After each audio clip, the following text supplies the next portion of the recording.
Welcome to another edition of the Wrestling Retrospective podcast.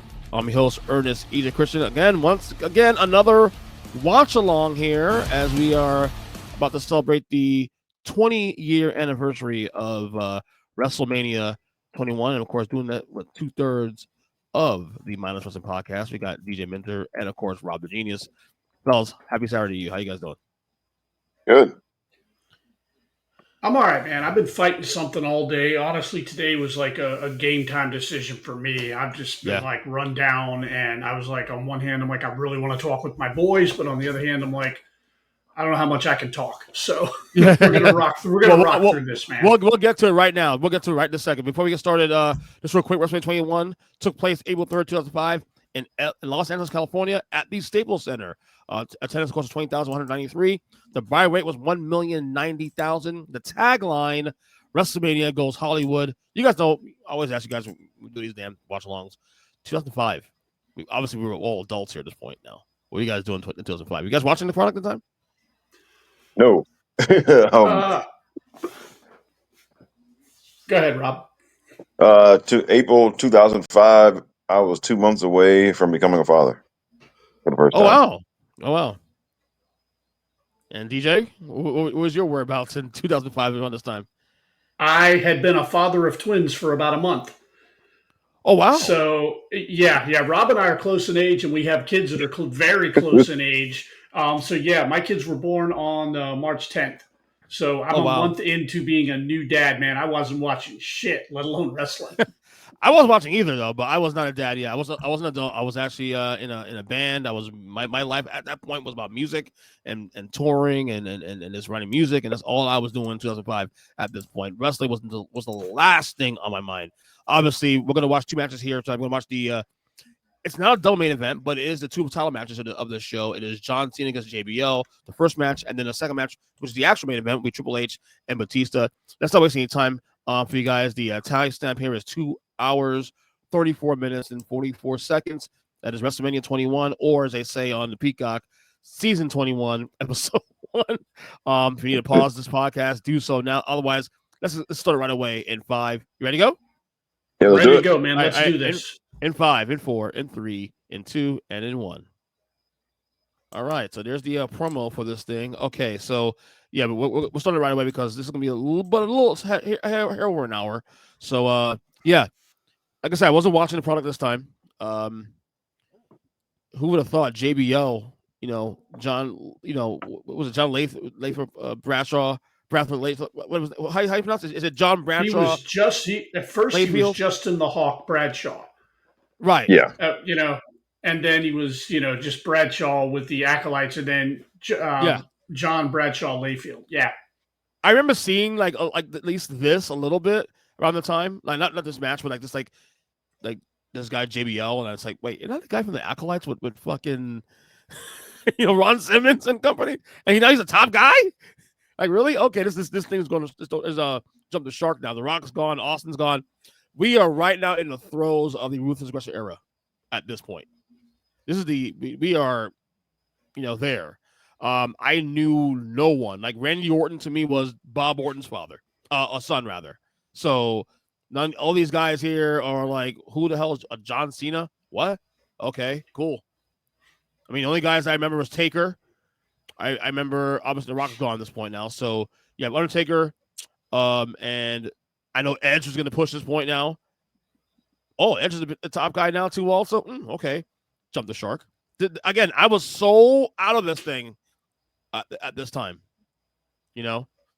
So I couldn't even reference this at anything. But I had to say this, though, and I mentioned this to Rob. You heard about this on the pod we did on Wednesday on my hot take section before you close the show. As I watched this era, years later, I have to say it. This era has more watchability than the Attitude Era. And the sad part about when I say that is that I actually watched the Attitude Era in real time. But I almost always go reference to this era more than the Attitude Era. I almost always watch these Manias and these events more.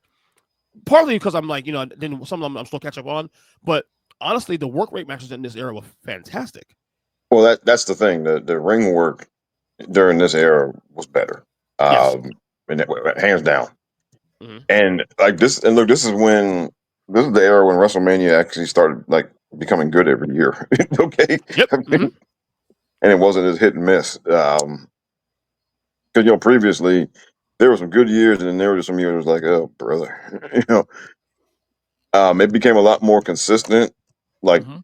the Undertaker's streak matches got a lot better. Mhm.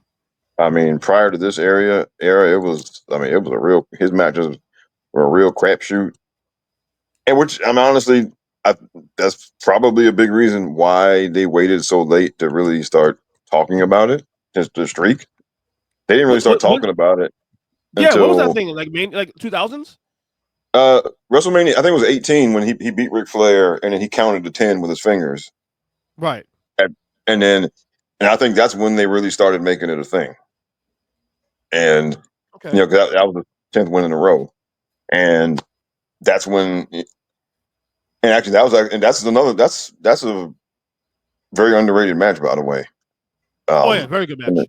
From yeah, him 18, and right? Rick at 18, yeah. But that's when I think that's when they really started paying attention to the fact him. But it was during the Ruthless Aggression era when the stuff started. His matches really started getting good. The ring work just Right. was better. Um, Yeah. but the problem is, I mean, ring work only takes you so far. The biggest name people who everybody who had come up with were gone. Rock was gone, Austin was gone, Mick Foley was gone. Um, you know, and Rock and Austin were the guys who made ultimately, from a business standpoint, Rock and Austin were the guys who made the Attitude Era, and they were gone. Yeah. By the way, if I'm not mistaken, this is the last Mania in an arena. I think every WrestleMania since this one has been in a stadium. If I'm not mistaken. So I think 22 is at Ford Field. Wasn't it 22 at Ford Field? Yeah, I think so. Yeah, and everything else. And 2007, I think, was another outdoor one, or at least a stadium one. Because Manias were actually indoors. Were actually, I mean, there are a few. Obviously there was some, stadium ones like 17 is a stadium one, 18 stadium one, 19 stadium one. But this was an indoor one. This was an arena one. This is an arena.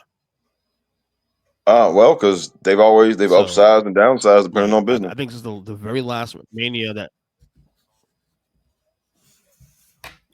I think at some And that's point, when you know that business is up and down, like where those manias are being placed.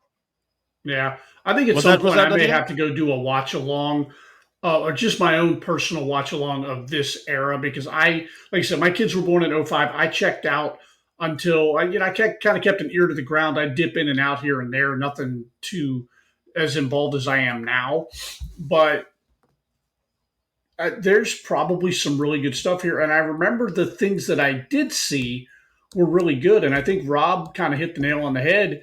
The wrestlers were amazing, but the star power wasn't there.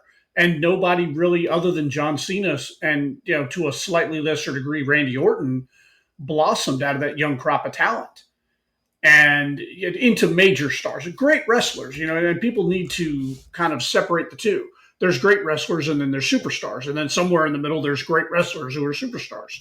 But you had a lot of really good in ring talent from what I could tell, but no like marketable stars. And I think that's largely That's why so I true. wasn't in a big hurry to go find it. And aside from being a dad, like Rob said, the two guys that I love the most, The Rock and Austin, were gone. Kurt Angle left right around this time.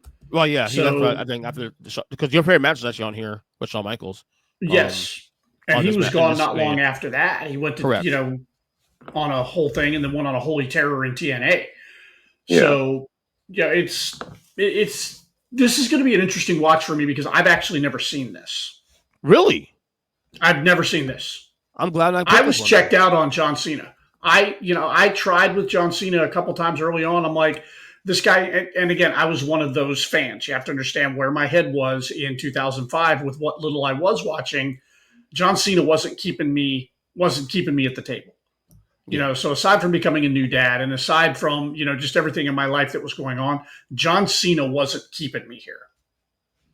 yeah. I was not even watching. I was not even like even you know you were saying put an ear, get an ear to the ground. No, there was no ears to the ground this in 2005 for me. I was not wrestling was not a thing for me in 2005. Like to me, wrestling to me ended after WrestleMania 18.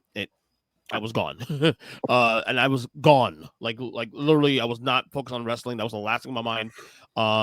Honestly, the first thing that brought me back to wrestling, not even brought me back, that the first thing I actually remember hearing from this era was 2 years later when Chris Benoit tragedy.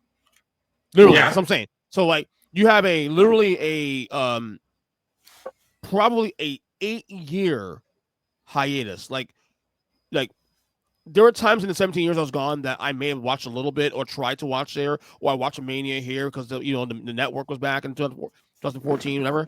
But between 2000, I would say definitely between 2003 and 2013, I was long gone. I was not even an ear out. So yeah, because for me, I started like kind of phasing out after WrestleMania 18, and then I think I watched WrestleMania 19, and then I was out. I was out until I was out until WrestleMania 28. So I was out for like 9 years, and no, I followed along a little. I would read like just some reviews, shows. I just kind of followed along you that at way. least did that. I didn't. No, again, I was gone. Like literally, like who's John Cena? Okay, cool. Seeing whatever. Because for me, because like so I read about him. I read the name. I had never actually seen him at this point. But I read the name. No pun intended, folks. But yeah, I didn't really know much about him. I didn't really know much about him. And just for me, like like your top guy's named John Cena. That didn't really register. That wasn't really working for me. Likewise. That wasn't really working for me. And DJ hit on the head too. Also, lack of star power. When you're biggest at this time, again, we're rephrasing 20 years ago. When your top names of name value based on longevity is Triple H and Undertaker, not saying it's a bad thing, but they're not Austin Rock. Again, when we talk about like Mount Rushmore guys and the CB top of the all-time greats, and I go back to, I know people hate Hulk Hogan. I totally get that. I just watched WrestleMania 9 documentary today. I finished it today. Ticket sales for that event at the time was putrid. Okay, when it started, Hogan was not on the card. They announced Hogan on the card about a month later. It sells out. Don't come at me about Hogan. I understand you hate him. You got both me right here. Hogan sells tickets. Shut the fuck up. And that was in 1993. That was 9 years in. Right. That was so even diminishing returns. Hulk Hogan was better business than what they had at the time. And the other thing with Hogan is absence makes the heart grow fonder. He'd been gone for a while, and all of a sudden he comes back. That's a big deal, even if he overall isn't a big deal at that point in his career. Right. Yeah, and so like I said, there are levels. So, and as great as Triple H and Undertaker and guys like Edge, as great as they weren't rocking Austin. To me, right, when I do a Mount Rushmore, this whole thing, to me, it's not had a better match with Guerrero. Cool. Was he putting butts in seats? Because to me, it first starts with business and commerce, and Hogan's commerce, John Cena commerce, or Rock and Austin commerce. And well, like today there's Roman, Cody, and CM Punk. Yeah, and Roman's then there's everybody else. Roman's commerce. I mean, but just because y'all know I look at these numbers and all this stuff. There's Roman, Cody, and CM Punk, and then there's everybody else. Right. Okay, that's what it is today. All right, and those guys are just head and shoulders. Those three guys are head and shoulders above everyone else. As great as Seth and Randy and whoever else, and Jey Uso, Roman, Cody, and CM Punk are above all of them. So imagine if all three of them retired at the same time. That's pretty much what happened with Rock and Austin. They were gone within a few months of each other. Yep. So imagine if Roman, Cody, and CM Punk all left at the exact same time. Yeah. Good luck. Goodbye and good luck. Yeah. Yeah. I agree. I mean, We've got a couple of years to go before their next big talents. Like you look down at NXT, you've got Obafemi, you've got Trick Williams, you've got people like that, but they're still 5 years away from making major names for themselves on the main roster. Right. And again, also, when you're looking at stars, you're trying to find stars that are not just great wrestlers, but also who are guys I can put my promotion outside of the bubble of wrestling. Again, this is why I keep saying you can mistreat the Hulk Hogan, disses. I understand that he's a racist piece of shit and all that, and I'm with you on that. But when it comes to what he's meant for this business, we're not sitting there doing a podcast without Hulk Hogan. End discussion. No, you're right. Yep. Yes. Period. And so look, here's the thing. Like I said, if Roman, Cody, and CM Punk were all quit at the same time, yeah, you could have they would still have a profitable wrestling company. They wouldn't go out of business. Right. But you're talking an entirely different level of stuff they're able to do because they have those three guys. And so, and that's the difference between the Attitude Era and this. I mean, you had Rock and Austin, and it's different. When you have Rock and Austin, yes, you do WrestleMania inside of a stadium every year. Yeah. You can do all of these different things when you have those two guys there at the same time. But then when they both leave at the same time, no matter how, again, Triple H is great, Taker is great, Edge is great. But, and then, this is early stage Cena here where he hadn't ascended all the way up yet. Yeah. So yeah, you can have a profitable wrestling company. You're not going out of business. You'll do fine, which is what they were doing fine here. But it's different. It's different levels to it, Right. Yeah. Well, not to break up that conversation, but we're watching a hell of a match here. Oh, a great match. Yeah. JBL is great, man. By the way, I mean, like, I remember back then, I was like, no offense to JBL back then, but I didn't know, thought this guy could be a main event guy. And then watching this product, and apparently this title reign he was on at the time was very well received and looked at, especially today, as a really dominant title reign. It was. He really established himself as a believable top guy. I mean, he's a big, imposing dude for starters. He's legit tough. So he's got all that working for him, and he knows JBL is like brilliant at slowing down the pace, showing the crowd what they're watching. Everything he does, if you watch him move in the ring, he shows the crowd what he's about to do before he does it. Just like that little forearm that he laid into Cena's back. He gave Cena the snapmare. He paused for a moment or two, showed the arm, and then drilled it in. And it looks fast, but if you pay attention, it's really not. And he was so good at that. He's a wrestler's wrestler. He is. He's a guy that I've always loved watching work because the little nuances that JBL did in that ring is what really helped establish him as a legitimate top guy. And then this character, the JBL character in general, this rich, snotty, Wall Street. Well, everybody hates rich people. That's so easy to shoe in. Yeah. Yeah. And then he walked right up to that line of being not quite racist, but almost there. Yeah. Of course. Because they had, I don't know if you've seen that skit they did, like of him being like at the border. It's very inappropriate. It really is. It's a vignette, right? Yeah, he basically kicks this guy right in the backside, back across the border. Yeah, I did see that before. Yeah, it is blurred lines that way. It's one of those things where if somebody looks at you and like, what is this? You'd be like, oh, wait, that's kind of racist. But then when they look away, you might start snickering at it. You giggle when nobody's looking. Yes, it's one of those kind of things. It's because it's so ridiculous that, Vince knew how to sort of lie there. He did. Vince knew, okay, this is going to piss some people off. Let's do it. Yeah. Yeah. Like that assumption. But yeah. But but JBL, he was like, he was 100% heel. He didn't wink at the crowd. He wasn't he didn't try to be cool underneath all of it, and and all of that. JBL wasn't selling T-shirts. No, and he didn't go out there to sell T-shirts. He went out there to get the heat. This is essentially Ted DiBiase, 10, 15 years later. A much more violent, aggressive Ted DiBiase, absolutely. Yeah, pretty much. Oh, this is the SmackDown referee. This is when the brand split was in full motion, and I think SmackDown and Raw had a real rivalry, man. And I guess back then the SmackDown was known as the work rate show. It was. Yeah. I think Vince always intended for Raw and SmackDown to compete with each other. Mm-hmm.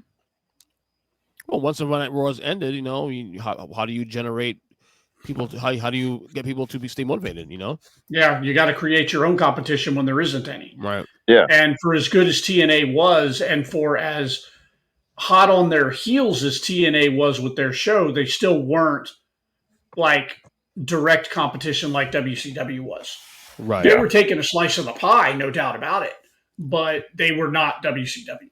They got some names. I mean, obviously Hogan went there a little while. I mean, albeit like older Hogan. Kurt Angle, we mentioned earlier on the pod, he went down here around this time. So they got some guys, but again, it wasn't the same challenge in the same way WCW was in the mid late 90s. Yeah. I'm watching this, and like you said, watching this and watching what I did watch during the Ruthless Aggression era. Everybody talks about today's era, and everybody wishes it would go back to the Attitude Era. I would say they found a good mix of current and Ruthless Aggression. You mean today? Today. Today's work, today's in-ring stuff, today's storytelling. I would say they found that Ruthless Aggression groove. I could agree with that. Just in the tone and the feel of everything right now.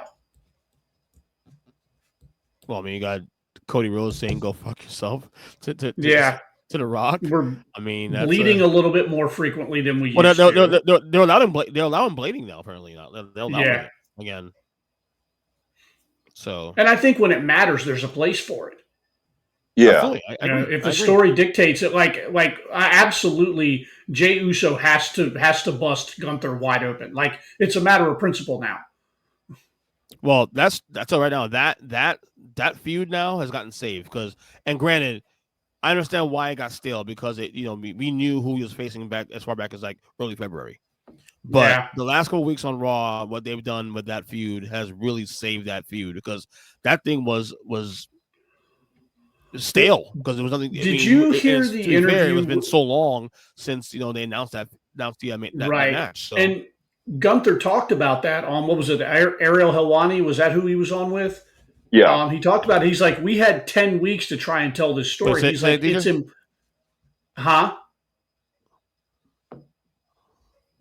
What's that? Oh, Helwani, yeah. Yeah, he was on Helwani. And he basically said, he's like, look, we had 10 weeks to try and tell this story. It's really difficult to keep it hot for 10 weeks. He's like, of course it's going to stagnate. Oh, there it is. You got the 3 count. Yeah. There it is. That's it. Yeah. This was a solid 10-minute match or 10, 12-minute match. Very good match. Yeah. And this is the start of the Cena era. Yep. This is where he comes to the guy. I would like to, with you guys, pluck some matches out of the show alone because I've been saying I've been saying on podcasts the last couple weeks now that this WrestleMania on looking back at this now is, to me personally, when you look at the work rate matches and what we're doing at the time, this is probably a top 5, definitely a top 10 for me WrestleMania all time. There is really no bad match on this card outside the stupid ass sumo wrestling match between Big Show and who that dude's name is. Which preceded this match. Right. Every match on this card is a 4-star or higher. Every single match. Obviously, Kurt Angle, Shawn Michaels, 5 stars in my opinion. This match is probably a 4-star match. Triple H Batista, we'll see in a second. Probably a 4-star match. The opener, Rey Mysterio, Eddie Guerrero, 5-star match. Absolutely. The first Money in the Bank here on the show, 5 stars. Randy Orton and Taker, 5 stars. That's the one. I think that's the one match I did watch that one. I haven't watched this all the way through. I watched Randy Orton and Taker, but I don't think I've really watched the rest of this stuff. Yeah. there's also Randy Ray and Piper. Taker and Kurt and Sean are the two matches that I've actually watched from Oh this. yeah, I watched Kurt and Sean. Yeah, I did watch Kurt and Sean. Yeah. Oh, there's also a great like Steve Austin, Roddy Piper promo in here too as well.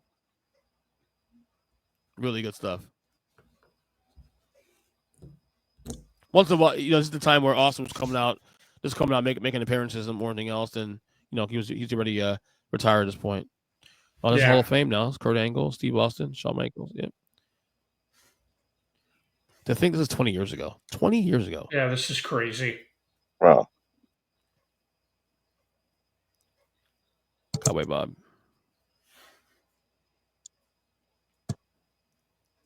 There's Jericho. Nikolai Volkov. Iron Sheik. Fuck the Hulk Hogan. Cheeky baby. Shit. I miss that guy. He's so great. He was so great on Twitter. Yeah. Yeah, he was. My boy Bobby. This is when you know he's getting sick. You can tell because he lost a lot of weight this time. Yeah. It's Paul Orndorff. We had discussed also in the podcast recently. There was a WrestleMania 3 Hogan Andre. There was a backup plan. Really? At the time that if Andre couldn't go, the backup plan was Orndorff and Hogan instead. That would have been a hell of a good match too. Orndorff and Hogan tore the house down. Oh yeah. Well, they're red hot. Well, actually, so and not only that, it would have made sense too because at the time, the Hogan Orndorff feud turned from Orndorff to Hogan literally weeks later. Yeah, or Hogan and Andre weeks later. So this Piper, a guy that again I couldn't appreciate as I got older. Yeah. I mean.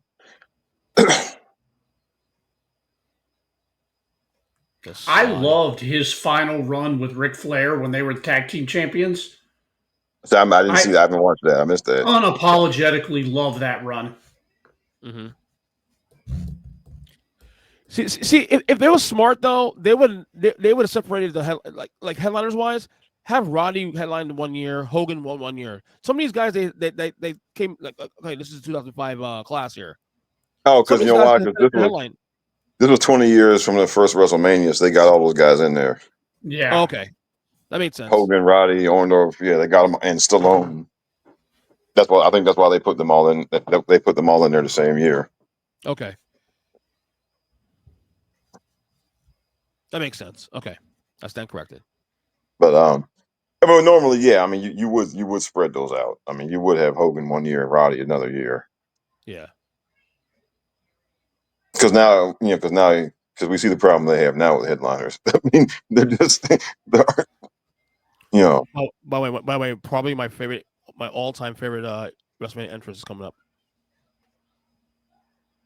with Triple H and Motorhead. Oh yeah, fucking Motorhead. I'm so a huge fucking fan. good. Yeah, me too, man. Yeah, Lemmy's one of my I'm a bassist, so one of my inspirations. So yeah, I'm a bassist. Mm-hmm. Oh,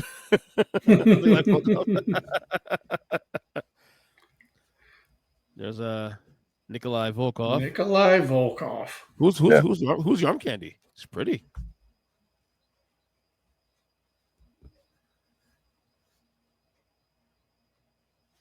He's really American though, right? He's not really Russian, is he? I honestly don't know. Yeah, I don't know. He might have been like of Russian descent, or well, I guess we're gonna. Do you know Mr. Fuji's American, like full-blown American? Yes, that I do. He's not really Asian. I did not know that. Yeah. Okay, he is from. Nikolai was Croatian. He was a Croatian American from Yugoslavia. Oh, okay. All right. So he wasn't some guy that grew. He wasn't just he wasn't like a white guy born in Cleveland or something. He was okay. Not like Scott Hall. Yeah, right. He wasn't that. Okay. By the way, Orndorff, another guy that could headline a year or two also, possibly. And All right, Mr. Fruity. Where? One So of what the is best Mr. pile drivers in the business too, Oh man. hell yeah! Oh Yeah. hell yeah!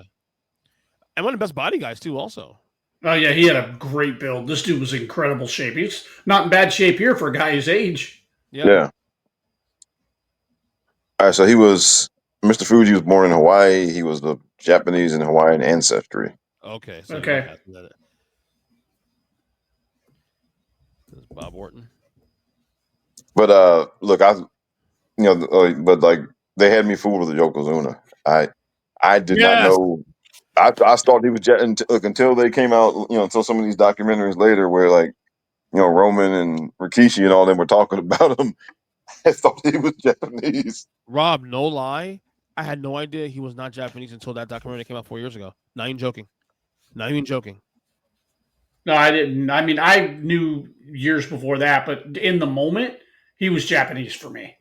Oh yeah. No clue. He was related to Fatu and Samu and No Afansi idea. and all them. Roman's cousin, right? I had no idea. Yeah. The mouth of the South. So you have obviously you look at Bobby, you look at Payman as 1 and 2 all time. Jimmy Hart's is the very next guy on that list. That's Piper. It's funny to hear like just how frank people like talk about how Roddy he did not cooperate when he didn't want to. Mm-hmm. Yeah. Oh, we heard the stories. We heard the stories. It's oh yeah, man. But you know what? He like when he worked with Hogan, he felt like he had to protect himself. And that was his first priority. He was a heel one time, and that's it.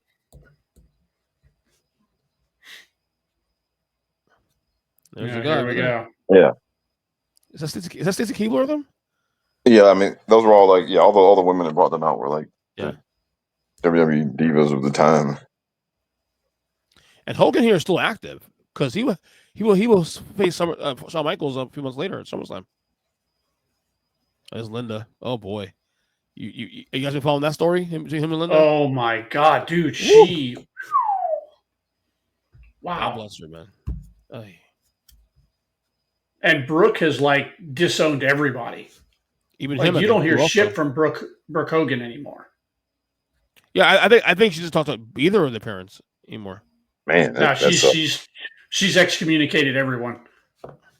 That sucks. I mean, well, look, obviously, look, if it's, parent-kid relationships can get weird, and man, if it's justified, it's justified. But just it sucks that it happens. Yep. Well, I'm familiar with that more on my with my wife, but you have to go into that. But just to say her and her mother don't communicate. To say that. Yeah, my mother and I didn't before she passed away. So. Oh wow! And you never really. We did not, and that was her decision, not mine. Oh wow! Okay. I knew I knew she was dying, and I had reached out, talked to my stepdad when she went into the hospital that final time. I was ready to go see her. He said no, she doesn't want anybody there. So, yeah, that was her final decision. I mean, that's what she wanted, and so be it. Yeah. She didn't want to. She was pretty much, aside from her husband, she died alone, which I think is tragic. But very much so. Family's complicated sometimes. Oh, absolutely. Yeah, man. There's so King and JR were still working together this time. I forget that actually sometimes. Yeah. Because to me, like Michael Cole becomes a massive fixture in this company by around this time, like the guy. But I forget that JR was still doing. Because remember back then too. Also, they were doing the split. They were doing the split teams, the SmackDown team and the Raw team, and right, and including the announcing booth also too. But I forgot that JR and King did Raw, and I think SmackDown was done by obviously Michael Cole and I think Taz at the time. I mean Taz. Yes, yeah. Taz is pretty good. I like Taz. Taz was good on commentary. Yeah. This is the post-evolution era here. Yeah. But I wish they went longer. One of the most incredible factions in wrestling history, in my opinion, that didn't last long enough. I'll tell you what, though, man. Go ahead and finish. No, go ahead. No, I was just going to say, Batista gets ready to go on a hell of a run here, though. Yeah, and I think what happened, the reason they split it up, because they saw right away, oh, these guys are ready to go now. Let's just go. Yeah. Randy's ready. Batista's ready. Let's do this. The whole point is to create stars. Oh, they're ready to go. Yeah. You know? But they've this template though of evolution has been copied now. I would argue that her business, the short-lived her business, kind of followed this same thing in a sense. Like in this case, like Bobby Lashley will be Triple H, MVP will be Ric Flair, and then the other two guys would be the upcomers. You know, Sheldon and it would be like Batista and Randy. Bring them back, please, WWE. God darn it! Well, I missed them. Well, they're doing. I don't think that's going to happen because no. I mean they're doing well, and the Hurt Syndicate. Yeah, and Bobby and MVP in particular are not fans of Triple H. No, I know. I've heard some of these shoot interviews with MVP recently, man. It is not. Well, it is not good. Well, Bobby and MVP were Vince guys, all the way through and through. They were both Vince guys through and through, and they were close with Vince, and they loved working with him. They had his ear, So yeah, they were Bobby and MVP were both 100% Vince guys as far as WWE. Yeah. Why isn't Batista more respected though? Like you look at great all-time great champions. Like he gets his flowers to some degree, but it's always like this. But with Batista. Well, he got injured a lot. We were having this discussion in our Discord chat. Me, Rob, and a couple other people. Batista finally reached. It took Batista a while to get there. He was never great because we were talking originally. Mm-hmm. Actually, I'll rewind to where we started. The latest episode of the Mindless Wrestling Podcast, we talked about this sense of people who either Tony Khan fumbled this one, Triple H fumbled that one. Wrestlers going back and forth between AEW and WWE. And I brought up the fact that Batista at one time tried out for WCW, and they basically told him, "You'll never make any money. Like, you're never going to be a star." And then he ended up in WWE. Here we are. That coupled with the sense that, here's Motorhead, here's our boys. Oh, hell yeah, dude. With the sense that people really felt like Batista stunk, which he didn't. Depending on who he was with, he had incredible matches. And in character work, Batista was off the charts. Yeah, and it's just he got injured a lot. He did. That was because shortly after this, later on this year, he got injured, and then I think he missed WrestleMania the next year. And I think he missed a couple of Manias because of injury, and so it's a lot of stop and go, pretty much. What you're saying? Yeah, that was the problem. It was, and then there was a lot of stop and go, and so that kind of derailed everything. And then also, he was older when he started, so he wasn't going to have a long career anyway. He was already that's true. He was already he was over 30 when he started.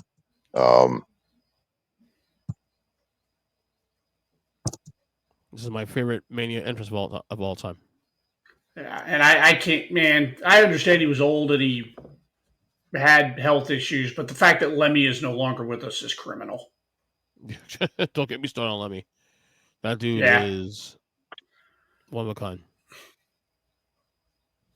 He has one of my favorite quotes of all time, and you can directly equate this from rock music to wrestling. And when people start asking, why didn't this one get a push? Why didn't that one get a push?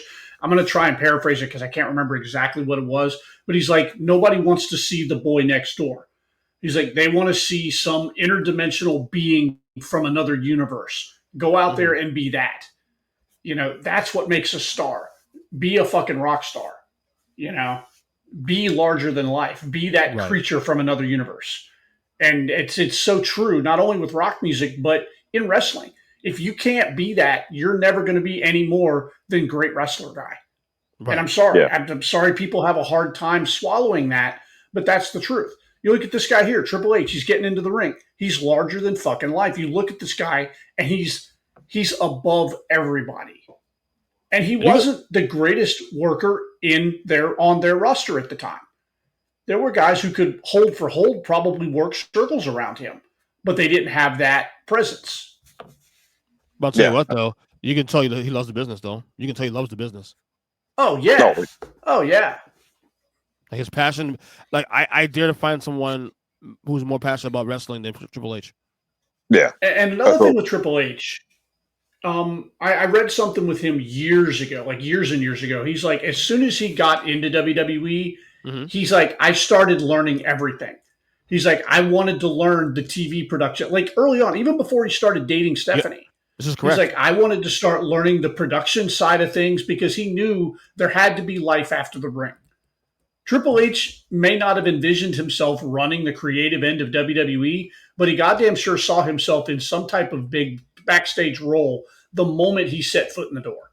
Yep, absolutely. And that makes me think of like both Paul Heyman and Jim Cornette. They both started out taking pictures, and they got in good with the promoters at the respective places they were working, and they learned how to do everything. And both of them eventually did everything. You know, they were, from on-air talent to booking and creative, and so, yeah, I mean, so Batista's 36 here. That's why, unless he started late. That's true. Yeah. He's right here. I'm looking at it. He's 36 right here. He's ripped. And yeah, so it's just, I mean, I don't think he wasn't going to do 20 years regardless, obviously. I always loved Batista's entrance with the machine gun gimmick. Me too. I did. Yeah, me too. With the machine gun and the pyro, I pop for it every time. Look, that might be my favorite entrance. Period. When you combine the music and the effects and everything, it's top. It's up there. Top 5 entrance. It is. Batista it's really up there. It's up there. It's up there. Like I'll ask you guys then. Like off the top of your head, give me your top 5 entrances in wrestling history. In order. Just if you have an order, go ahead. But I mean, all right, Batista, Taker, the Road Warriors back in their NWA days when Iron Man would hit, and they would just rush the ring and start beating the shit out of the jobbers. That was,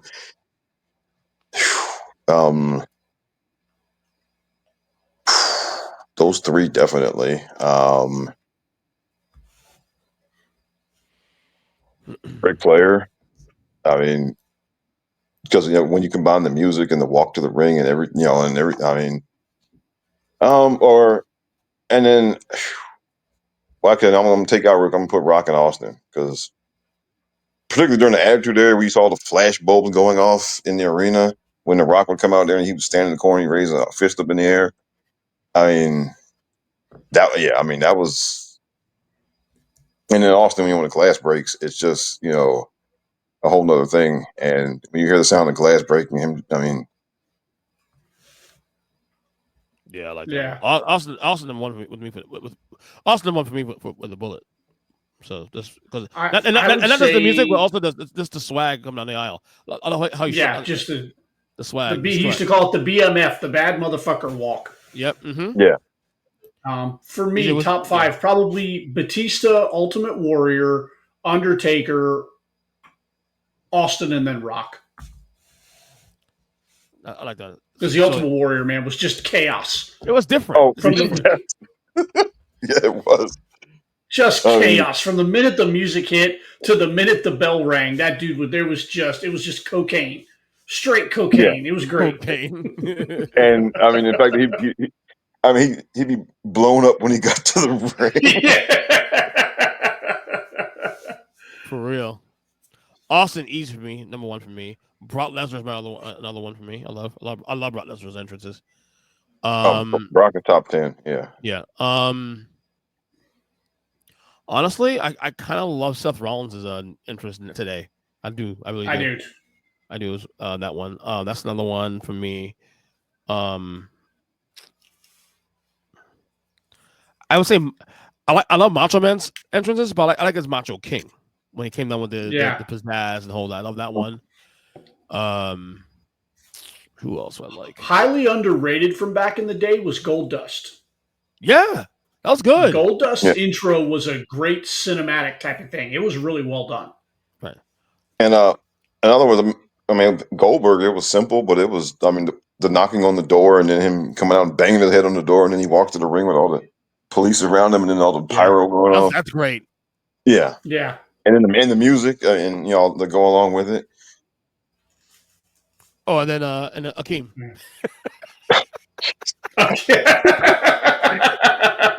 You're wrong for that. No, I'm so joking. What I should say is any interest involving Slick.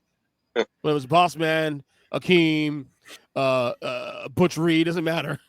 Oh, man. It's fucking Akeem, bro. I'm half joking there, by the way. Yeah. But the slow burn here so far, these things too. Yeah. So this is like Triple H's Diabolic era when he's wearing the Fu Manchu little thing. That's kind of cool. Yeah. I actually like that. Well, Triple H is tasked with dragging a match out of Batista, so we've got to start off slow here. Yep. I mean, again, the matches I've seen Batista, he's a good worker. He's a great worker. And I may be mistaken because I've never actually looked it up, but I want to say I heard somewhere that Batista also had asthma, which may have played a factor in, on this night? No, like in general. He suffered from asthma. Oh, okay. So that may have been why he really was not classically able to go, or you had to work the style around him. But I enjoyed Batista. I will not subscribe to any Batista stunk philosophy. Stuff I've seen has been really good, man. I'll be honest. Well, I mean, he was our type of guy from when we grew up. I mean, we grew up watching guys like him in the ring. So it wasn't a big, but this was around the time where the work rate nerds had taken over the conversation. So yeah. Batista was like, people. I've heard people compare it to Ultimate Warrior or Goldberg, like not necessarily a flashy worker. Well, he's better. He's better. I mean, he's better than Ultimate Warrior. He was better than both of them. Yep, I agree, 100%, 1000% agree with that. But I also think that he got much better training than Goldberg ever got. And also the Ultimate Warrior could have gotten better training, but he didn't want it. Yeah. I have a confession to make. I've been kind of coming around Ultimate Warrior lately. I don't know why. I mean, okay. I mean, nah, I can't. I'm sorry. Just when you. I mean, he had that stretch. His WrestleMania matches were good. Were very good. No, very good. I mean, yeah, well, they were great. Yes, but look, I mean, he was in there with. I mean, the best. He and Rude had really good chemistry together, and then Hogan was one of the best workers. Hogan wasn't a work rate guy, but he was one of the best workers. And then and then he had Savage. I mean, but look, when you got him away from people like that, I mean, he was really good in squash matches.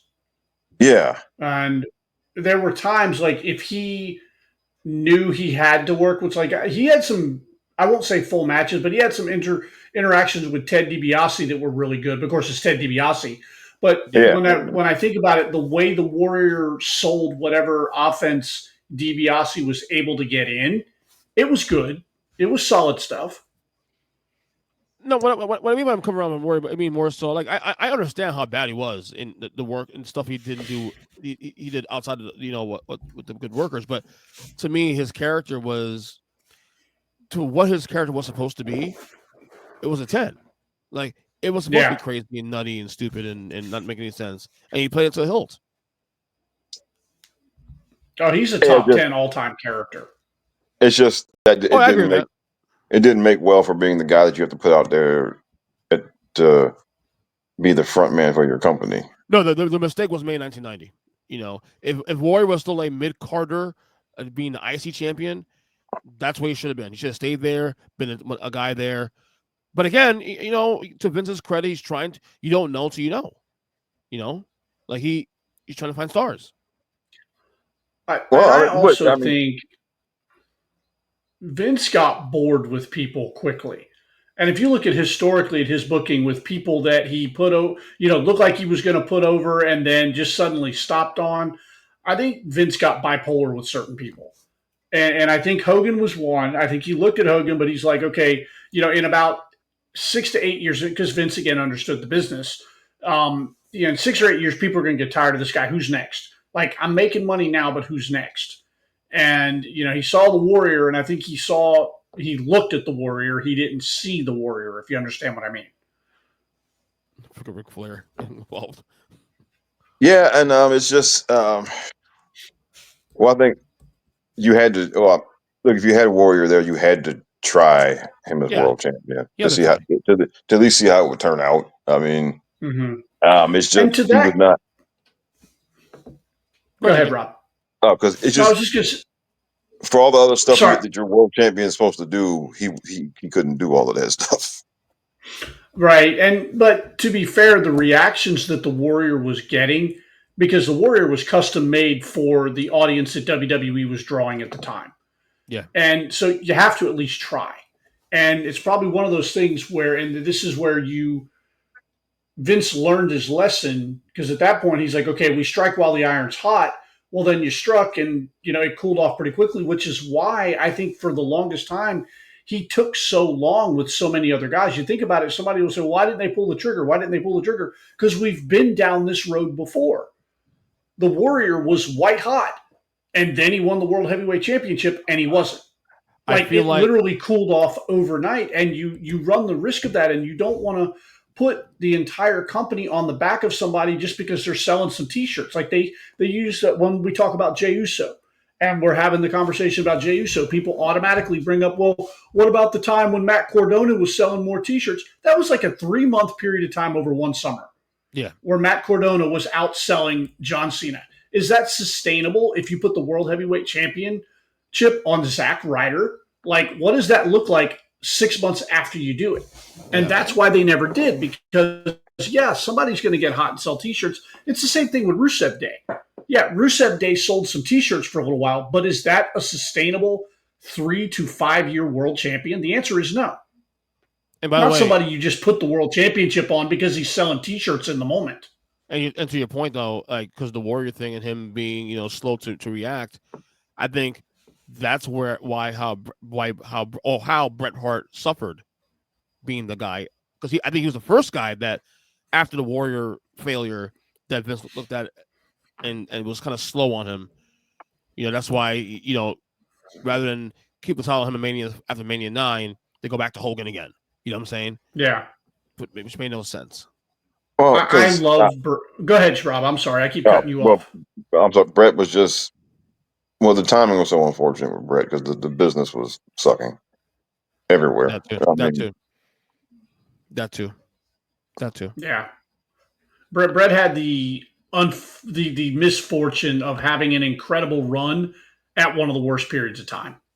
I will say though, to Bret's credit, and thank God we have the internet. Thank God we have, we have footage and whatnot. That in spite of how bad the business was, though, at least we know he's getting his flowers 30 years later. People acknowledge that Bret Hart's one of the all-time greats. Bret Hart has been ranked pretty high on these. Like we've been covering him on this podcast last year. He's been ranked pretty high on these lists. One list we covered had him number 1. Yeah. And it's like you said, because his run was incredible. Like in a vacuum, that run was probably a top 10 all-time run. Yeah. Just unfortunately, the business was where it was, between coming off the steroid scandal, between the ebb and flow of the business anyway. Bret got hit with a double whammy, and then he had to put the company on his back. Vince got desperate. Like he got desperate. I mean, he could have kept the title on him and he put it on Diesel instead. Like, I mean, what are we doing, man? I mean, well, because just nobody was sticking. I mean, like, remember we talked about levels to business. Bret on his best day wasn't doing Hogan business. So, I mean, Vince, so that's why he tried Diesel, and then Diesel wasn't doing Hogan business either. Diesel did worse, and just, I mean. you keep trying. They kept trying until they finally got to Austin, and Austin was finally the guy that that did that level of business.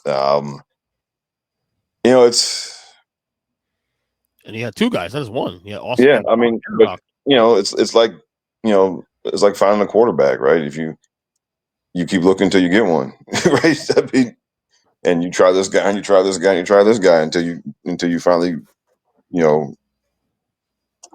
get the one you can stick with. And I guess the other thing is that like they had become accustomed to doing a certain level of business with Hogan, right? So you try to keep it there, right? And so yeah. So you do scramble around because you're trying to keep it there instead of just saying, okay, we got well, we have to downsize, so we're gonna scale everything down and whatever, right?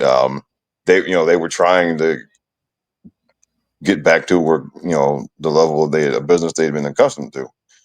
Um, and so I mean, look, that's a cautionary tale. I mean, because Yeah. look, like I said, what goes around comes around. There's going to come a point, you know, there's going to come a point in this era where they're going to need to decide whether to keep chasing or to dial it down. Yeah. But I mean, it's going to happen. I mean, it always happens, right? And that's Yeah, not a that's knock just on anybody. the cyclical nature of the business. Yeah. Yeah. Correct. So at some point, probably within 2 or 3 years, maybe, they're going to have to make the same kind. They're going to be faced with similar decisions. Like, do we keep chasing that same high and just scramble around and try this person, try this person, try this person, or do we just going to dial it down for a little bit? You know. Fair point. No, fair point. Although I will say now the business today, well, I'm arguing from this era on, really, is no longer built around one person anymore. Well, I mean, the thing No, it's is, built but like I said, branded. there are three guys who are above everyone. There are three guys who are above everyone, Right. and like you don't know. Like,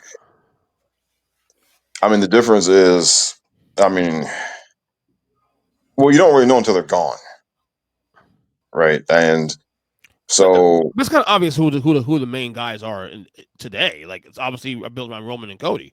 The top two yeah, guys are Roman and Cody, and then you have sprinkling Seth, sprinkling Punk, sprinkling a couple other guys. But the but two main guys are Roman and Cody.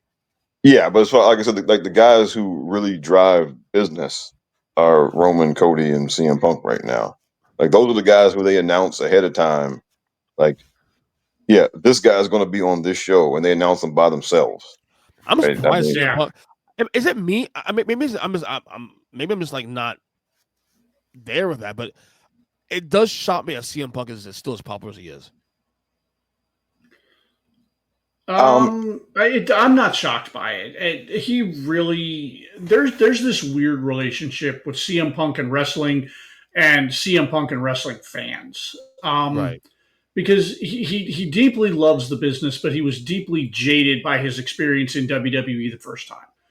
And I think maturity caught him, and people wanted to see a full CM Punk at the top of the card run, and we got 2 years tops out of that.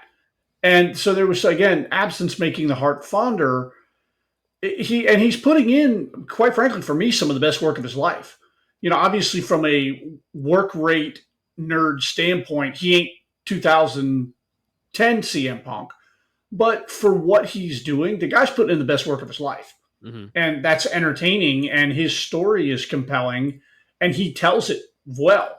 So I'm not shocked that he's still pulling numbers like he is. yeah, and then again, like you, he's really good at this thing. Okay, and I think He is. and the fact, I mean, the fact that I mean, like he did real business for AEW. Like, I mean, He did. And so it's, I mean, so it's just, I mean, This is such a good spot right here. Yeah, this is so good. Triple H is now. Sorry, I didn't mean to cut you guys off. That was just a boss spot right there. Because I'll start rambling a little bit like I always do, but Like with Punk, and look, I think he's also his timing has just been perfect as far as when he went to AEW and then coming back to WWE, the timing was just perfect. Like he and Randy came back on the same night, and it was exactly at the time where they needed that. So little jolt. yeah, I mean, it was exactly at the time where things were showing signs of cooling off a little bit, and then then they both came back the same night, and then Punk came back in Chicago, his own, and so they completely maximized it, and and then of course enough people knew about the backstage stuff in AEW. Like most of the audience still doesn't know about it, but enough people knew, and then also people wanted him to come back home, right? I mean, they wanted him because I mean, because he didn't. Good Lord, he's clobbering him. Jesus. He's busted way open, man. Triple H is leaking like a sieve. They are telling a great story here. Oh yeah, this match has been incredible. I know we've been talking over it, but they've low key been telling a really good story here. Yeah, Triple H, another guy that has a lot of WrestleMania bangers. Well, he's got he main evented 7 times, and because he's one of the people like him and Rand when we talk about women's wrestling, and I keep saying that longevity is the final frontier for women's wrestling as far as being more equal, and and that means having a female Triple H or a female Randy Orton, or as far as length of career and how long they continue to be in big spots and big matches and whatnot. Triple H Triple H made him 7 WrestleManias, and he won 2 Royal Rumble, and and he main evented a WrestleMania in 2016, right? I mean, so I mean, if you're talking just length of run, I mean, obviously Taker went 30 years, but other than that, I mean, Triple H went over 20 years. He went. He went like 15 full time and another 9 or 10 part time, and he was always in big matches. Like once he became a big match guy, he was always in big matches. And well, he always delivered. That's power slam. Yeah. No, but Jesus putting his boots on it on this one. Yeah. Good job. Yeah. I actually watched these the Taker Triple H matches from Mania for the first time recently. I've been going through the countdown. I've been going in order from 50 down to where we're at now. By the way, the list is not terrible. The orders I have an issue with, but the matches are in there. There's obviously a lot of my recent bias with that list, but they have the right matches for the most part in there. Hogan, Andre, and they'll obviously have Hogan, Steamboat, and Savage at some point. When they get to the top 5, top 3, but they have the right matches in there. But there's a lot of recent bias in there though. Like for example, I didn't understand at the time how the hell they have a what was it? Ronda Rousey, Kurt Angle versus Triple H Stephanie match in there in the top 20. And then I saw the match like, oh, I wouldn't put my top 20 personally. However, I see why they put it there. Well, ultimately it was very significant because it was Rousey's debut, and that was that first run she had was kind of the culmination of the or at least the first peak of the women's revolution. And enough for nothing, Stephanie did pretty good on that match too. Also, enough for nothing. Oh well, yeah, and she did. I mean,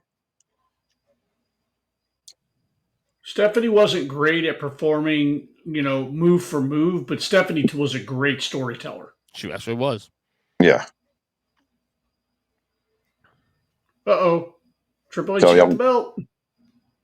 Because I think I'm a few seconds behind you. Yeah. I think you're about 10 seconds behind us at least. Yeah. Oh, yeah. I had a bit of a lag here. Yeah. So yeah, I got the list in front of me here because they're up to number 5. 5 was Rock and Austin from 17. Yeah. So So yeah, it's going to be. They got 4 more left. So Like a Cody Roman from no, 30. Cody Roman is number 6. So they're done. They're done with that. Wait, is Yeah. that the Cody Roman? Is that last year's Cody Roman one? From 40, yeah. I don't See, think 39. 39 is not making the list. It looks like. 39 is a better match in my opinion. Sorry. Well, because I'll die on that hill. they got 4 more to go, and those 4 are kind of obvious. There's Savage Steamboat, Brett and Brett Austin. Brett Austin, Taker, and Sean from 25, Yeah, and they don't have Hogan. And Hogan, they haven't done Hogan Rock yet. I don't think so. yeah, they'll be there. Yeah, Hogan Rock. What a moment. yeah. Now, Dude, Triple H is fucking red. He Yeah. is, man. He's got the whole crimson mask. It's a good match, man. Great match. Yeah. Oh my god. I watched this a couple weeks ago, but I watch it again now. I like it more now than I did the first time. You know, this it's is a much better. really good match, especially for the point in their lives that they were at. Batista's retirement match. From 32. That match with him and 33? Triple H. Yeah, that last match with him and Triple H was really freaking good. Well, that was 35. 25, yeah. Yeah, 35.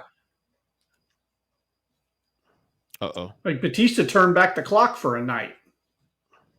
Powerbomb. 1, 2, 3. New champion. Do-do.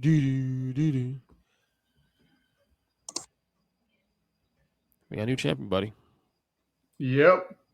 So this is definitely the Ruthless Aggression era in full swing now, because you got the 2 guys that were in the OVW, you know, Batista, of course, and Cena. Now Brock Lesnar, of course, left the company a year before this.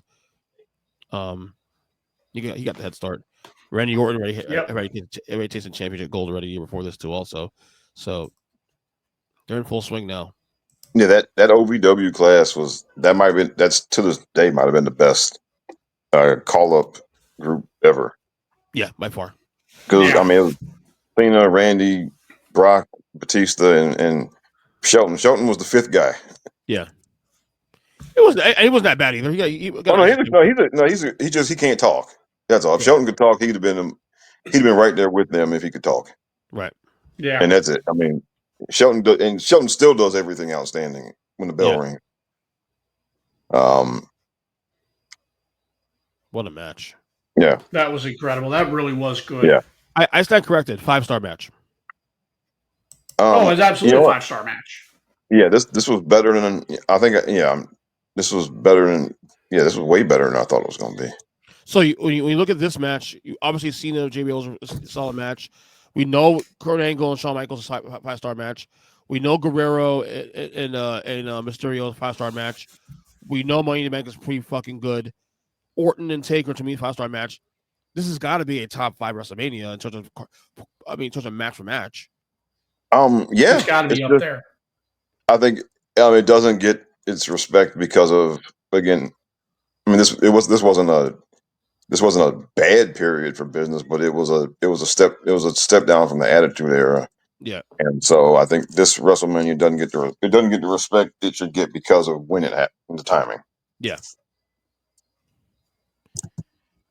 And there it is. My new champion. All right. So as we close this up real quick, any final thoughts on DJ, you caught up to us now, right? Like in terms of Yeah, I'm caught up. Yep, I'm there. Okay. I'm good. All right. Any final thoughts on these 2 matches? I mean, like I said, we keep mentioning it's the start of the Cena era, and Batista, of course, is champion. You know, this is definitely I would say, in my opinion, right here is definitely peak Ruthless Aggression era. Peak. Yeah, this is a pivotal time in the business. Yeah, as they say. So, like, because I think because things get a little kind of weird after 2006, 2007. Like, obviously, Cena's the guy, but then you have like Shawn Michaels still around, and Edge is kind of a top guy. Randy Orton's doing this and that, but it's kind of a little like mishmash outside of Cena, of course. To me, here is where it's like the sweet spot of Ruthless Aggression era is like sweet spots right here between 2003 to 2005. Yeah, because I did some some going back and watching to catch up a few years ago, and around like maybe after 2008, or once we got to like 2009, things started. Yeah, I mean they kind of started dropping off again. It got, like you said, it got kind of weird. There's the PG era. Yeah, because they got spooked because of everything that happened with Benoit, and then